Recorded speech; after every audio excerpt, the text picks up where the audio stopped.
Okay, this story is by Philip Ruckert, Robert Costa, and Jenna Johnson at the Washington Post.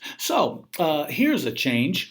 Donald Trump is rapidly trying to turn around his presidential campaign with a vigorous and at times strained effort to shed a label applied to him by a substantial portion of the electorate: racist. Guided by his new campaign leadership, the Republican nominee has ordered a full-fledged strategy to court black and Latino voters and is mobilizing scores of minority figures to advocacy publicly for his candidacy. Trump is planning trips to urban areas with stops at churches, charter schools, and small businesses in black and Latino communities, and is developing an empowerment agenda based on the economy and education, aides said. Under consideration in an early September visit to Detroit, where retired neurosurgeon and former Republican primary rival Ben Carson would guide him on tour of the impoverished neighborhoods where he grew up. Trump's team, who hopes to exploit what the campaign's internal poll of black voters nationally shows to be a potential vulnerability for Democratic nominee Hillary Clinton once voters are informed of the crime policy record of former President Bill Clinton, according to two Trump associates. At his rallies, meanwhile, Trump has been spotlighting black supporters and making a blunt pitch to minorities. He has described blacks in sweeping and categorical language, suggesting that they are mired in poverty, living in dangerous neighborhoods, and have nothing to lose by giving him a chance. He also has changed his tone on immigration by saying he would swiftly deport the bad ones living in the country illegally, but would use the existing legal process for others, after vowing for more than a year that he would deport them all. Okay. Asked Tuesday whether he might change his hardline deportation policy to accommodate immigrants who contribute positively to society, Trump told Fox News Channel anchor Sean Hannity, quote, "There certainly can be a softening because we're not looking to hurt people." For Trump, the objective is twofold. According to his aides and allies, he wants to make inroads with minority voters who polls show overwhelmingly support for Hillary Clinton. He also believes that a more measured approach on race can convince white voters now shunning him, especially women, that he is not the racist that his inflammatory rhetoric might indicate.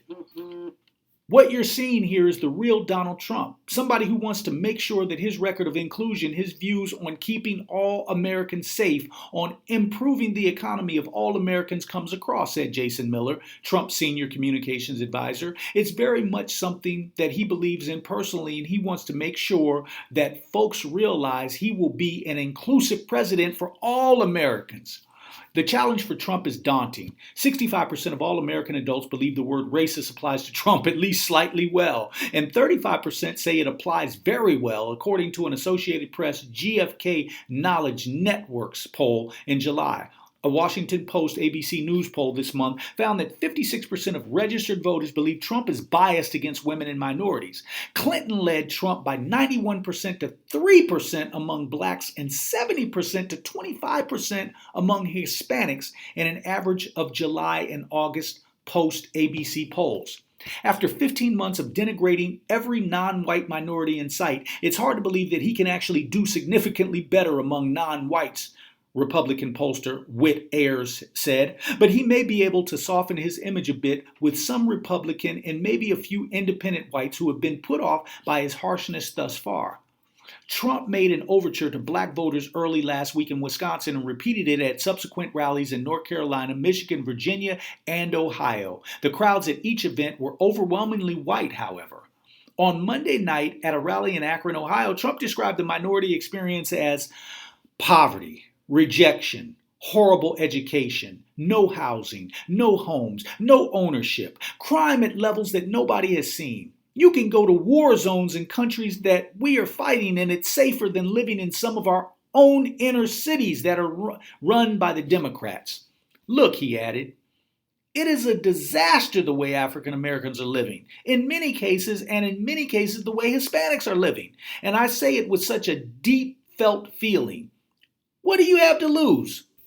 Clinton's campaign released a video on Tuesday that accused Trump of having built his candidacy on demonizing immigrants, and that featured more than a dozen of Trump's more incendiary comments. The campaign also organized a conference call with reporters featuring black and Hispanic politicians. Rep. G.K. Butterfield, DNC, who chairs the Congressional Black Caucus, said that after a career spent insulting and ignoring our community, he has decided now to finally reach out, but he is not talking to us. He is talking at us. And that's the problem right there. He's talking at.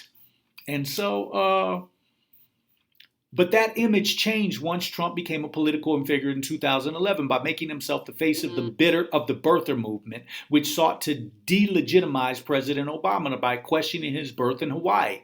Now Trump is turning to a cast of black surrogates for rehabilitation. At a rally last Thursday in Charlotte, Clarence Henderson, a civil rights activist who participated in the 1960 Woolworth sit-in in Greensboro, North Carolina, led the crowd in prayer. Then sisters Lynette Hardaway and Rochelle Richardson, YouTube stars who go by the names Diamond and Silk, gave an enthusiastic endorsement. Hardaway exhorted, "I want to say to all of my black brothers and sisters, it is time for you to make a change and join the Trump train, baby." My name is Yurima Karama, man, at Your Black World News.